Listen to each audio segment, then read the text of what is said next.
সুপ্রিয় ভিউয়ার্স, আসসালামু আলাইকুম ওয়া রাহমাতুল্লাহ। আপনারা দেখছেন এসিপিস অ্যাডভান্স ট্রেনিং এন্ড সার্ভিসিং।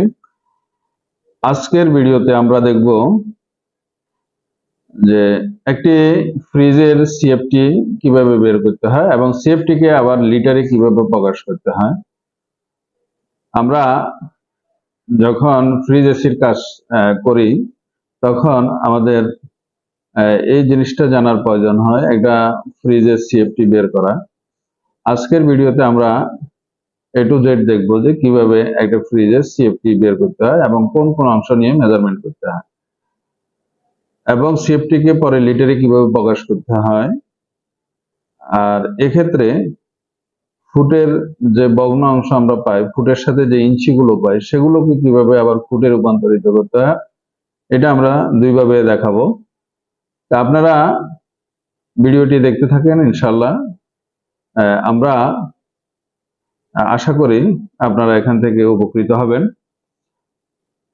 সুপ্রিয় ভিউয়ার্স, আমাদের চ্যানেলে আপনারা যারা এখনো নতুন, চ্যানেলটি সাবস্ক্রাইব করেননি, চ্যানেলটিকে সাবস্ক্রাইব করে দিবেন আর বেল বাটন প্রেস করে দিবেন, আমাদের নিত্য নতুন ভিডিওগুলো যেন আপনারা দেখতে পারেন। আর যারা ইতিমধ্যে লাইক, শেয়ার, কমেন্টস এবং সাবস্ক্রাইব করেছেন তাদেরকে অসংখ্য ধন্যবাদ। তাহলে আসুন আমরা মূল ভিডিওতে ফিরে যাই। এখানে আমরা একটা ফ্রিজের ডেমো অঙ্কন করেছি। এই ফ্রিজের দুইটা ক্যাবিনেট আছে, একটা হচ্ছে ডিপ ক্যাবিনেট আর একটা হচ্ছে নরমাল ক্যাবিনেট।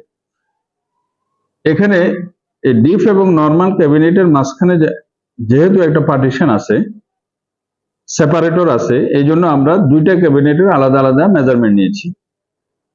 তাহলে আমরা প্রথমে এখানে নরমাল ক্যাবিনেটের ঘনফুট বের করেছি অথবা সিএফটি বের করেছি।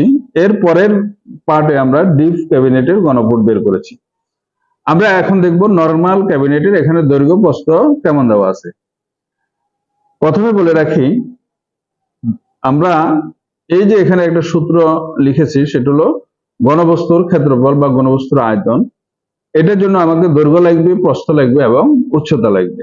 এই দৈর্ঘ্য, প্রস্থ, উচ্চতা আমরা একটা ফ্রিজের ল্যান্ড, যেটা নিচে, যেটা ভূমি যেটাকে বলে, এটা হলো আমাদের দৈর্ঘ্য। আর বাহির থেকে ভিতরে যে ডিপ যেটা আছে সেটাকে আমরা প্রস্থ ধরেছি। আর আমাদের যে নরমাল ক্যাবিনেটের যে হাইট যেটুকু আছে, অর্থাৎ যে ক্যাবিনেটের ভিতরে আমরা নরমালের মালগুলো রাখি, এই ক্যাবিনেটের হাইটটাকে আমরা উচ্চতা ধরেছি। এই মেজারমেন্ট গুলো আমাদেরকে নিতে হবে ভিতর থেকে ভিতরে। আমরা ভিতর থেকে ভিতরের ওয়াল থেকে ভিতরের ওয়ালে, বাইরের ওয়াল থেকে নিব না, আমরা ভিতরের ওয়াল থেকে ভিতরের ওয়ালে নেব। তাহলে ভিতর থেকে ভিতরের ওয়ালে আমরা দৈর্ঘ্য কত পেলাম? আমরা দৈর্ঘ্য পেলাম 2 ফুট, প্রস্থ পেলাম 1.5 ফুট, উচ্চতা পেলাম আমরা 3 ফুট। তাহলে আমরা এখানে লিখতে পারি ঘনবস্তুর ক্ষেত্রফল যেহেতু দৈর্ঘ্য পূরণ প্রস্থ পূরণ উচ্চতা, তাহলে আমরা এখানে দেখলাম নরমাল ক্যাবিনেটের আয়তন সমান দৈর্ঘ্য 2 ফুট, প্রস্থ 1.5 ফুট, উচ্চতা হচ্ছে 3 ফুট। সর্বমোট আমাদের এসেছে 9 সিএফটি, অর্থাৎ 3টা ফুটকে আমরা যখন গুণন করেছি তখন আর এটা ফুটে থাকে নাই, এটা সিএফটি তে রূপান্তরিত। এখানে বলে রাখা দরকার, সিএফটির ফুল ফর্ম হচ্ছে কিউবিক ফিট, বাংলা হচ্ছে ঘনফুট। আয়তন, এবার আমরা ডিপ ক্যাবিনেটের আয়তন বাইর করব। ঠিক একই নিয়মে সূত্র আমরা একটাই অ্যাপ্লাই করব, দৈর্ঘ্য পূরণ প্রস্থ পূরণ উচ্চতা। ডিপ ক্যাবিনেটের দৈর্ঘ্য আছে আমাদের কাছে কত ফুট?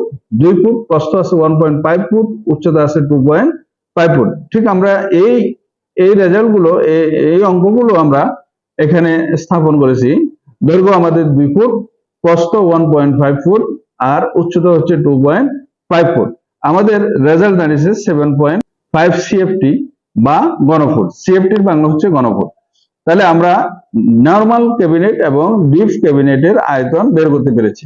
তাহলে এখন পুরো ফ্রিজের সিএফটি কত হলো, আমরা নরমাল ক্যাবিনেট এবং ডিপ ক্যাবিনেটের সিএফটি কে যখন যোগ করব তখন আমাদের টোটাল সিএফটি বের হবে। তাহলে আমরা ফ্রিজের মোট আয়তন দেখলাম, ডিপ ক্যাবিনেট নরমাল ক্যাবিনেটের 9 সিএফটি আর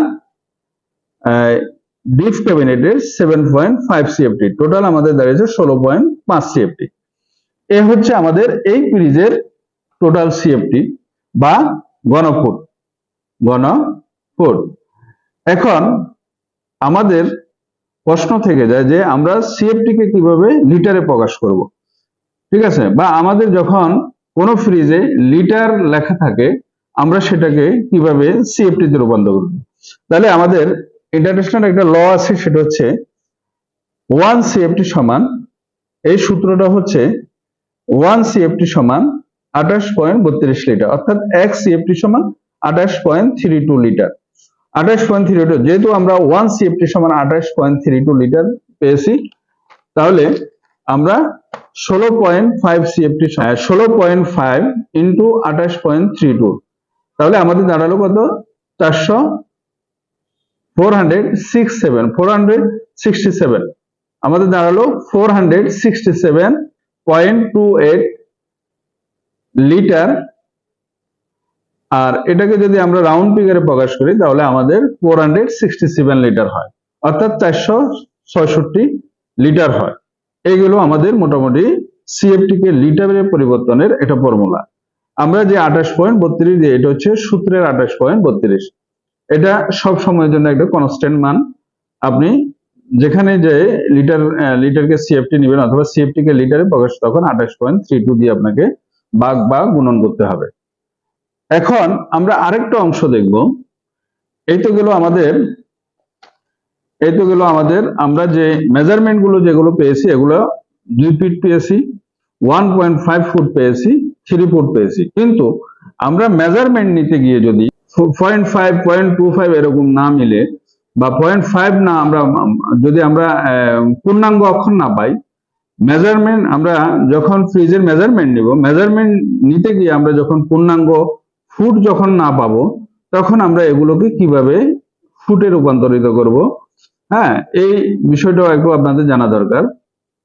আমরা যখন একটা ফ্রিজের মেজারমেন্ট নিতে গেছি, তখন সেখানে পেলাম ফর এক্সাম্পল 2 ফিট 8 ইঞ্চি পেলাম, তাহলে আমরা এটাকে কত ফিট লিখব? 1 ফিট 7 ইঞ্চি পেলাম, তাহলে আমরা সেটাকে কত ফিট লিখব? 3 ফিট 2 ইঞ্চি পেলাম, আমরা সেটাকে কত ফিট লিখব? তাহলে এখানে একটা ফর্মুলা আপনাদেরকে অ্যাপ্লাই করতে হবে। 2 ফুটের বাইরে যে আমরা ভগ্নাংশ যে ইঞ্চিগুলো পেয়েছি, এগুলোকে ফুটে রূপান্তর করতে হবে। এগুলোকে কিসে রূপান্তর করতে হবে? ফুটে রূপান্তরিত করতে হবে। তো ফুটে রূপান্তরিত করতে হলে আমাদেরকে এখানে একটু দেখতে হবে, আমরা এই 100-র মধ্যে কত অংশ দখল করে, অর্থাৎ 12 ফুটে যদি 12 ইঞ্চিতে যদি অর্থাৎ 12 ইঞ্চিতে যদি 1 ফুট হয়, তাহলে 12 100-র ভিতরে প্রতি ইঞ্চি কত ভাগ দখল করে? 8 পয়েন্ট, অর্থাৎ 100 ভাগ 12 সমান 8.33। তাহলে আমরা 8.33 কে যদি আমরা 8 এর সাথে গুণন করি, তাহলে আমাদের এখানে ভগ্ন অংশটা বের হয়ে যায়, দশমিকের পরের অংশটা আমরা পেয়ে যাই, অর্থাৎ পূর্ণাঙ্গ ফুটের পরের অংশটা আমরা পেয়ে যাই। তাহলে আমরা, অর্থাৎ এটা এই 8 ইঞ্চি আমার 100-র ভিতরে কত দখল করলো? 67 দখল করলো। আর আমার এই 7 ইঞ্চি কত দখল করলো? আমার 7 ইঞ্চি দখল করলো 58, অর্থাৎ 7 গুণন 8.33, 8 গুণন 8.33, তখন আমার এই রেজাল্ট আসবে। আর 7 গুণন 8.33, তখন আমার 5 আসবে। আর এখানে 3 আমার গোটা সংখ্যা, আর 2 যখন ইঞ্চি হবে, তখন আমি 8.33 দিয়ে 2 গুণন করলে আমার 17 আসবে। তাহলে আমরা যথারীতি 8.33 দিয়ে এটাকে গুণন করে 67 পাইছি। আর 1 আমার পূর্ণাঙ্গ সংখ্যা, যেহেতু দশমিকের আগে 1 আছে, এটা আমার পূর্ণাঙ্গ সংখ্যা, এটা ফুট যেহেতু সেটা আমার পূর্ণাঙ্গ সংখ্যা, আর ইঞ্চি যেহেতু সেটা আমার দশমিকের পরে বসবে, আর সেটাকে আমি ফুটে নেওয়ার জন্য 8.33 গুণন করতে হবে। তাহলে আমি 8 কে যখন 8.33 গুণন করলাম, তাহলে 67 পেলাম। 7 কে যখন 8.33 দিয়ে গুণন করলাম, 58 পেলাম। আর 2 কে যখন 8.33 দিয়ে গুণন করলাম, তখন 17 পেলাম। তাহলে আমার কমপ্লিট অঙ্কটা, আমার রেজাল্টটা কিন্তু ফুটে চলে এসছে। তাহলে এবার আমরা যখনই এই তিনটাকে দৈর্ঘ্য পূরণ, প্রস্থ পূরণ, উচ্চতা গুণন দিব, তখন এটা সিএফটি বা ঘনফুট হবে। কিন্তু এর আগে যদি আমি এটাকে গুণন দিতাম, কিন্তু আমার অ্যাকুরেট হিসাবটা বের হতো না। তাহলে যদি একটু জটিল লাগতেছে, কিন্তু বিষয়টা আমাদের শিখে রাখা দরকার। তাহলে আমরা এই তিনটাকে গুণন করে পেলাম 13.37 সিএফটি বা ঘনফুট। তাহলে আমরা বলতে পারি যে এখানে রেজাল্ট হচ্ছে আমাদের 13 সিএফটি। আর এটাকে যদি আমরা লিটারে প্রকাশ করি, তো সেই আগের মতো 28.32 দিয়ে আমাদের গুণন করলে 368 লিটার হবে। গেল আমাদের এই ভগ্নাংশের যে ফুটের সাথে যে ইঞ্চি আছে, সেটাকে আমরা ফুটে পরিবর্তন কিভাবে করতে হয় সেটা দেখালাম।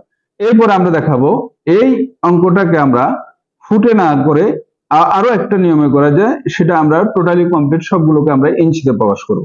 তাহলে ইঞ্চিতে প্রকাশ করলে কি হয়, আমার রেজাল্টটা ছিল এরকম, আমার মেজারমেন্টটা ছিল এরকম 2 ফুট 8 ইঞ্চি ও 1 ফুট 7 ইঞ্চি, 3 ফুট 2 ইঞ্চি। তাহলে আমরা সবগুলোকে এখন ইঞ্চিতে নিয়ে যাব। তাহলে আমার 2 ফুটের জন্য 12 দুগুণে 24 ইঞ্চি, যেহেতু আমরা জানি যে 1 ফুট সমান 12 ইঞ্চি, তাহলে 2 ফুটের জন্য 24 ইঞ্চি, আর এখানে আছে আমার যোগ 8 ইঞ্চি, আর এখানে আছে আমার 1 ফুটের জন্য 12 ইঞ্চি, আর এখানে আছে আমার 7 ইঞ্চি, আর এখানে আমার 3 ফুটের জন্য, যেহেতু 1 ফুটের জন্য 12, তাহলে আমরা 3 ফুটের জন্য 3 12 36 ইঞ্চি, ঠিক আছে। আর এখানে 2 এর জন্য আমরা 2 নিয়ে আসছি, 2 যেহেতু ইঞ্চি, তাহলে আমার এখন সবগুলো ইঞ্চিতে হয়ে গেছে।